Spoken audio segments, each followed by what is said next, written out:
Bidasho kuri ndabaramukije muri kujyana kuri channel yanjye Imana wampeye umugisha tugashe kandi tugira icyo tugana kubyerekeje muri Imana nshuti zanjye musaraba Imana ije wampeye umugisha gumye nkukirana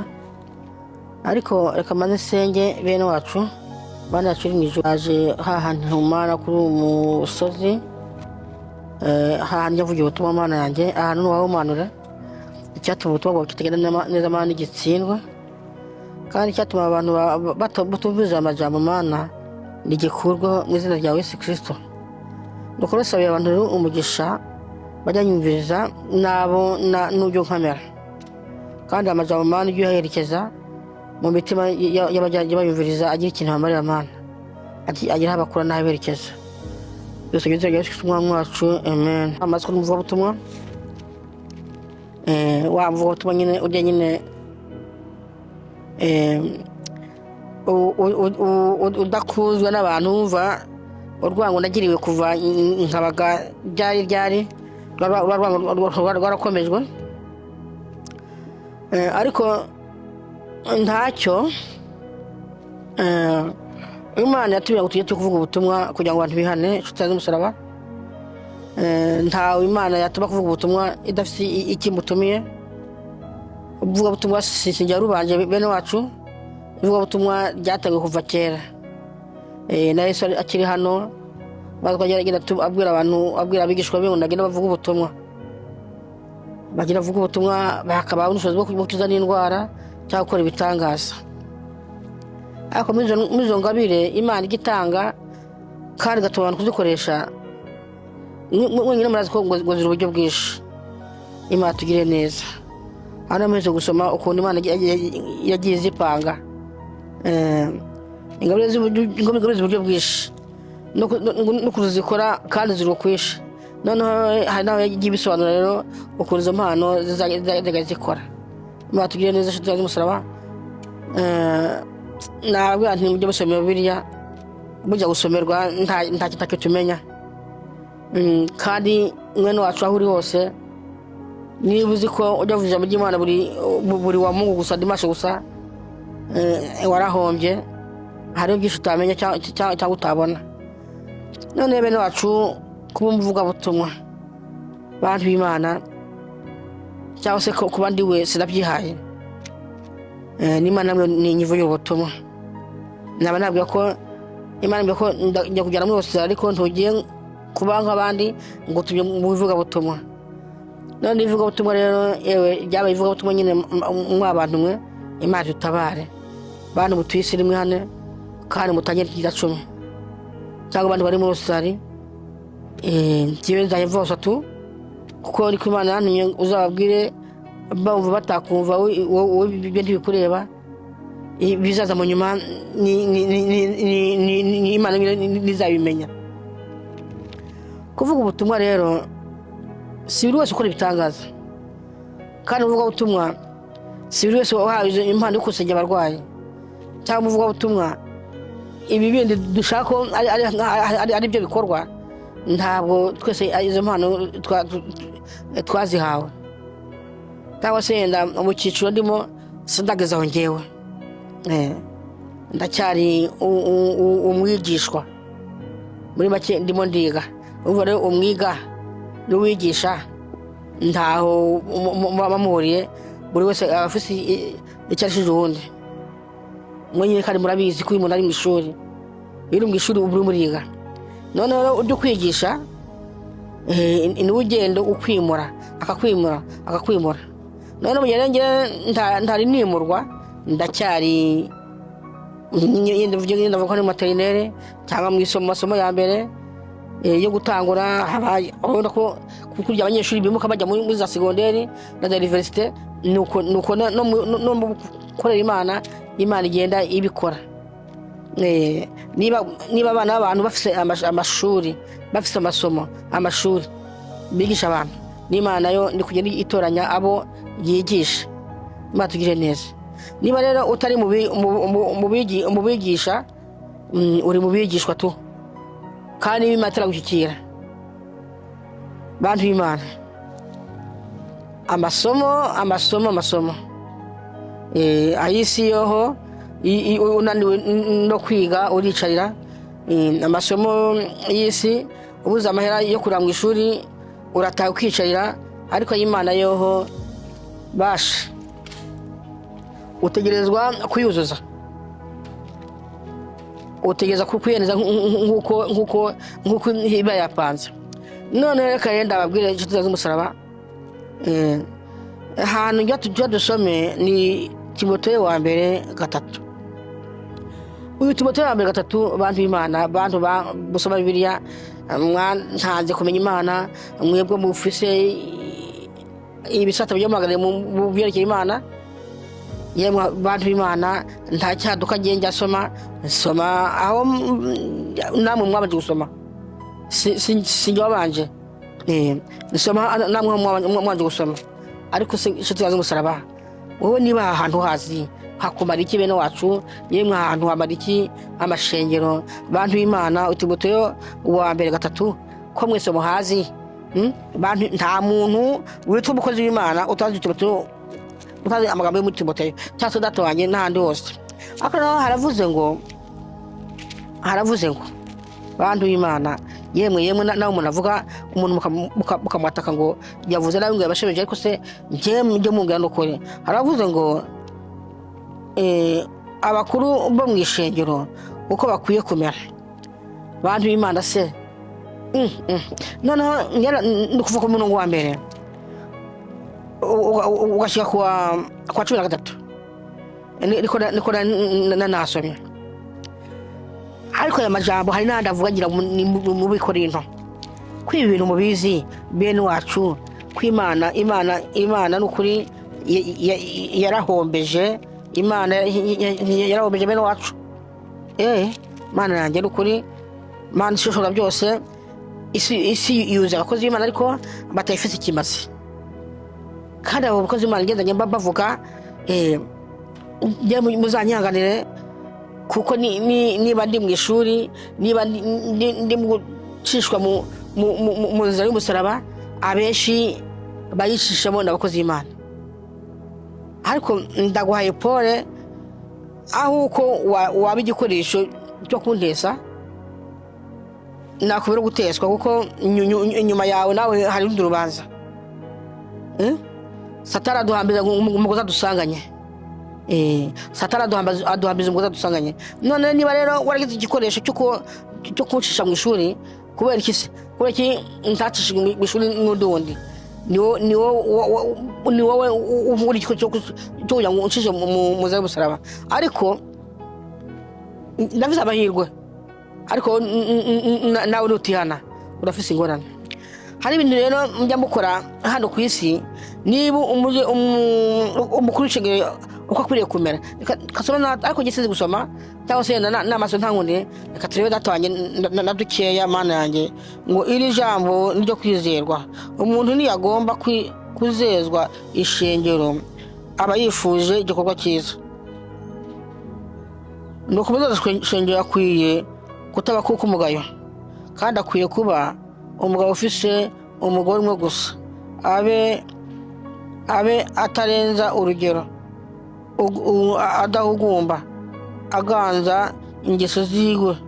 akunda gutanga indaro afise ubwenge bwo kwigisha Imana tugire neza. Ntaranajya nawe hepfo ndata wanjye bantu b'Imana ko muvuga ngo umujura shengero ngo akwiye kuba afise umugore umwe ko hari mwabo tubona bafise abagore umuyoro n'abandi bafise abagore b'ijoro bantu b'Imana ko tuba turababona abakozi b'Imana abantu b'Imana mwe nibi itegeko rivuga ngo umugabo umujura ishengero ngo afise ingeso nziza kubera iki barimo barabagira abakozi b'Imana kandi bazi ko bafise ingeso mbi. Ngenda bwishe z'umusaraba nta muntu washyizweho n'Imana ngo ayikorere wakora amabwa nkayo ndimo ndabona muri kino gihe bene wacu. Niyo mpamvu umuntu wabaye umujejwa shengero ashyizweho n'ishengero gusa ni ukuri umurimo w'Imana ukaba uwuca uko ubonye ushaka wicarira kuko niba hari naho wigisha ijuru ntaryo ufise n'abakuviza ntaryo baronka cyo ndagize umusaraba ingeso nabonye umuntu afise muri bagezwa ishengero rigenda rigakora no kuba arongoye zangeso zawe ugenderamo zigashika no kuba wigisha ry'Imana ko ntiwabura ari kuzimu n'ubu wagiye gukora iki n'abakozi ni ntabo bajyanyeyo urukumva ahantu bituyobereye niba nta mwe mu Imana avuze ngo runaka nawe umukozi w'Imana ushaka kuricara kuko ijuru ntabyo ufise uri murahira ubusa umeze nka kurya icyapa kiba kuyobora ipankaride cyangwa se feruje murazi ko hari ibyuma biri kubarabara bitwerekeza umuntu acamo ujya ibunaka icyapa cyagire kikakuyobora noneho niba rero abakozi b'Imana bariho ubu ngubu birabaje kumva mwari nk'icyapa kituyobora iyo tujya mu ijuru cyangwa mu zagakiza ariko noneho birabaje kumva waba urutwa n'icyapa kumva icyapa cyo kirakwerekeza ikakagushyitsa ugashyika iyo ujya ariko ko kitavuye ahantu namwe niko bizagenda inshuti z'umusaraba bantu b'Imana yo muri hose kuba uri umukozi w'Imana ushaka ufise uburambe ushaka kubishyitse mu gihe cyo guhabwa pasiyo mu by'Imana ariko si ndakubwira inshuti z'umusaraba nta mupasiteri uriho ubu ngubu iki gihe utashyizweho n'Imana urimo arakora Imana neza no mu mwemo ubu umukozi wayo hari ikibanza Imana irabanza ikagucura kakuvanamo ubupfu kakuvanamo amanyanga kakuvanamo ingeso kakuvanamo ubwibone kakuvanamo icyitwa icyo ari cyo cyose cyazahumanya izina ry'Imana irabanza ikajya gukuramo kandi kugira umukozi wayo yabanje kukwitondera inshuti z'umusaraba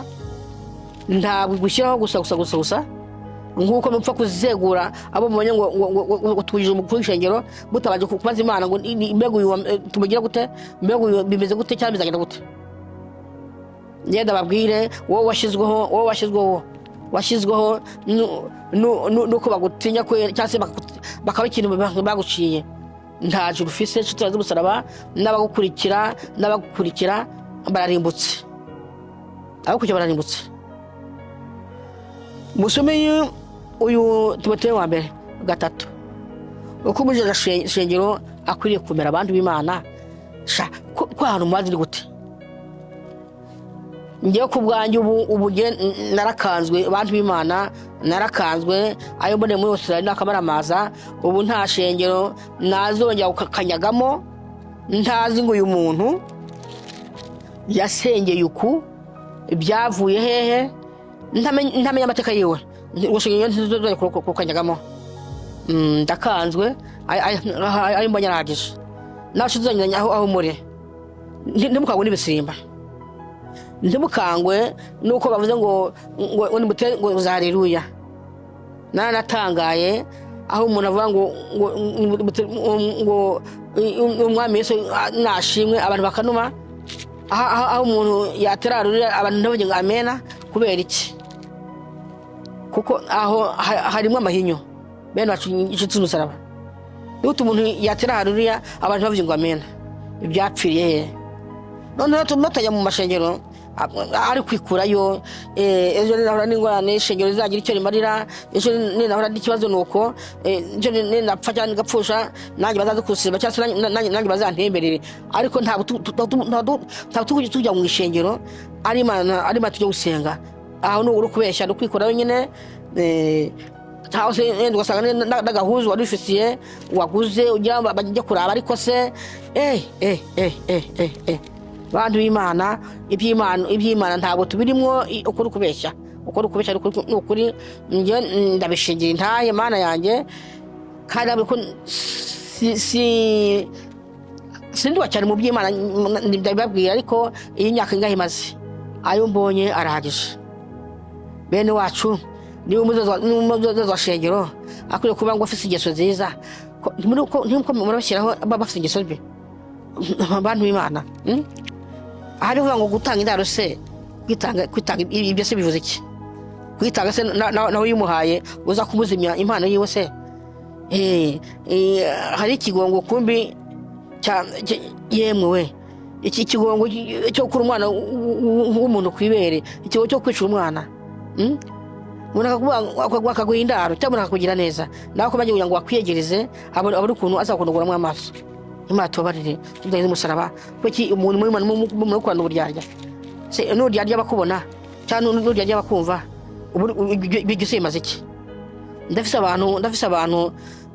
navuye iyo mu Burundi ari abasenzi basenga, ariko ubu n'abarozi kabuhariwe.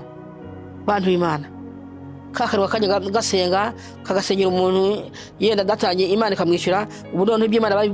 barabiparitse, ubu barimo bararuga abantu. Tatoza nk'umuntu yandoga, nagize mbona yenda senga cyangwa akasengera sha, nagize njya mu rusengero uko usenga, none nkabona uri muraza kuntera nshuti z'umusaraba. Ibyo bintu mwabikuye hehe? None kuba iby'Imana bishyize hasi se Satani aza kumarira iki? Niba ari cyo ubonye ko upfuye n'Imana, none Imana izakumarira iki? Satani izakumarira iki? Matugira neza mwaje tugakorera Imana, kandi kuko nabonye ya mateso Yesu yaciyemo mwino si, natwe dutegerezwa guca mwino su yayo. Aho ntibabahende, nta mwami Yesu muzaronka mutaciye mu magorwa. Ibyo mubyumve neza, nta mwami Yesu muzaronka mutaciye mu babare nk'ubwaciyemo. Aho no kwihenda byemeka kwiremesha, tubizanye kure. Imana neze kubona iby'Imana kwazi cyangwa umwana gumugisha ntuzatoragurwa. Ibyo mubyumve neza. Ariko Yunani 3 uyu Timoteyo wa 2:3 mwasome hose. Bivuga ko twebwe abakozi b'Imana uko dukwiye kumera. Yewe sindaharangiza kuko murahazi umukozi w'Imana ko kumera gute. None ibyo bese birimo murabikurikiza nshuti z'umusaraba. Ko mpfa kwitoragura mubonye mugashyiraho ngo natutonye abakozi b'Imana, nako araba kutwica urupfu. Ariko ndabizi ko waciye mu ishuri ry'Imana, yari Imana gutoragura ngo wagutoye ngo ngira nkorere sha. Ndazi ko aho Imana igucisha ngo ube umukozi wayo sha, ntabwo wakora nk'ibyo ndimo n'abantu barimo barakora. Kandi ugira ngo ugire amabwa waratowe, uribuka ati Imana yanjye hano twahuriye ukagaruka, ariko uyu ngo bapfa gushyira gusa niwe uramara kore uko abonye. Imana tugira neza nshuti z'umusaraba. Timoteyo 2:3 agiye cyamarira. Ngewe najya ndababwire ngo twibutsanye ukuntu umukozi w'Imana ukura kure kumera, cyangwa murapfa gushyira abantu ngo mwabonye abakozi b'Imana ujye mubaza Imana umuntu byo gushyiraho ameze ate. Imana ibibira akabanga uko ameze, naho ibara ryaraguye. Nta bakozi b'Imana bahari, ni bakeya. N'abariho barimo gukora neza nabacuzwe, bahuye n'umugabo uri mu ijuru. Shaho turahura nawe, niyo mpamvu muko ibyo mubonye utarahura nawe ari ibyangu. Imana iroshye mwabantu, Imana iteye ubwoba. Imana iteye ubwoba. Utarahura nawe ngo igucakire shaho, igukungute, ikuvane mu bupfu umuntu abafise. Niyo mpamvu murakora ibyayo nkuko bitare. Mana yacu iri mu ijuru, Mana y'ubushobozi, urakoze Mana kuri ubutumwa Mana ubyano Mana, bikabana amajambo agira ikintu azamara bazayumva Mana. Uwiteka nyir'ingabo Mana, uherekeze amajambo ugende uyajungurure Mana, agira ikintu amarira abantu bazayumva amajambo. Kandi Imana umugisha abantu yumva amajambo Mana, kandi umpere umugisha uyunkamera. Tugeze rya Yesu Kristo wacu, amen.